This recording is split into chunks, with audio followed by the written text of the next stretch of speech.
Back to Hardball, a pretty incredible vote went down in the House yesterday, House of Representatives. It shows a lot about who's got power and who doesn't. A coalition of Tea Partiers and Democratic liberals teamed up to vote down Speaker Boehner's pet project. Politico touted it with the headline, "How a Sophomore Beat Speaker John Boehner," but it's bigger than that. Joining me is the congressman who spearheaded the coalition, Republican Tom Rooney of Florida. Congressman Rooney, a famous family of Aunt Rooney of Pittsburgh. And the Steelers, you had a tough week there a couple weeks ago, but you won yesterday. What I found interesting is occasionally there's common ground in Congress, and in your case, you were for deficit reduction, spending cuts, and you managed to attract a lot of people from the left coast and from the east coast and from the big cities to join you. I have never seen a coalition which included Tea Partiers and John Conyers, for example.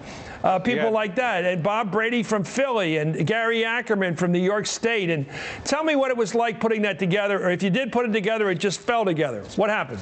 No, it's been a long time in coming. I mean, this has been an issue that we've been dealing with for, years and years and years. And last year, Representative Larson on the Democratic side and myself worked on this and got beat. We thought we were going to be close. So going into this vote yesterday, I really thought it was going to be close. And to be honest with you, I thought we were going to lose because of the way that Washington works. And this issue has just kind of been part of the paint around here. And we got the Republican freshmen, though, geared up. And Representative Larson did a good job switching some Democrats to vote yes, and we came out on top by 233 votes. It was great. You know, John Kasich years ago cooked up something in the gym with Ron Dell in Berkeley on this, where they were able to put together a right-left coalition to save money by cutting out a system. Let me ask you about the cost of this. Now, there's two arguments. Michelle Bachmann put out a story, and I accept it as an argument in this case, that there was money to be saved if you had a dual system, a duplicative system. An engine built by GE in Boehner's district, a Pratt Whitney the primary product made near your district, that saves money. Explain what their argument is, since there's nobody here to make such a crazy argument. Why is it better to duplicate a product that you only buy from one person? Why would you buy 2 loaves of bread when you only need 1? Since you might not like the first one, or what?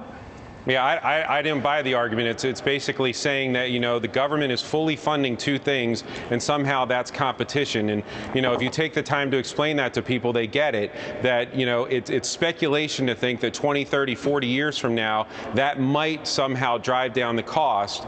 And what I was telling Republican freshmen is just like, look, let's keep it simple. We can cut $450 million today from a program that I consider wasteful, and one that you can go back to your constituents this weekend and say, I cut $450 million from the budget today. And that's, that was really what we tried to do, is just keep it simple, take out the parochial arguments of what jobs are in what districts and GE versus Pratt, forget all that stuff.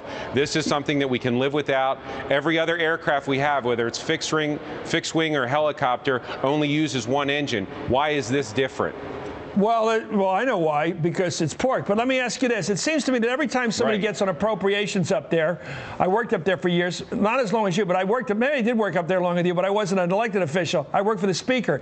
And one thing I learned was once you're on appropriations, it didn't matter what your party label was, you like to appropriate. Because you had the power to say where to appropriate. Explain that culture, because you've been exposed to it now. What goes on with a member, male or female, from wherever they come from, with either party, they get on an appropriations committee, they start porking it up? Well, I've only been in Congress now for a little over 2 years. In the first year that we were still doing earmarks, by the second part of my first term, the Republican side stopped. Now, we're all not taking earmarks. So, but in that first year, we had a very strict standard that we only, would try to get earmarks for our counties and municipalities, whereas some people can go and try to slip in an earmark like for a GE to have a second engine, even though they lost the bid. So this is the kind of stuff that hopefully, it really was, Chris, I got to be honest with you. I thought we were going to lose this vote because it's very complicated, but the fact that we won this shows that we might have a chance to change the culture in Washington, and it was a good victory. Well, it's a big noise. It's great to see something new on the Hill. Strange bedfellows, but good strange bedfellows. You saved $500 million in federal spending, sir. Congratulations. Thank you, Congressman Rooney.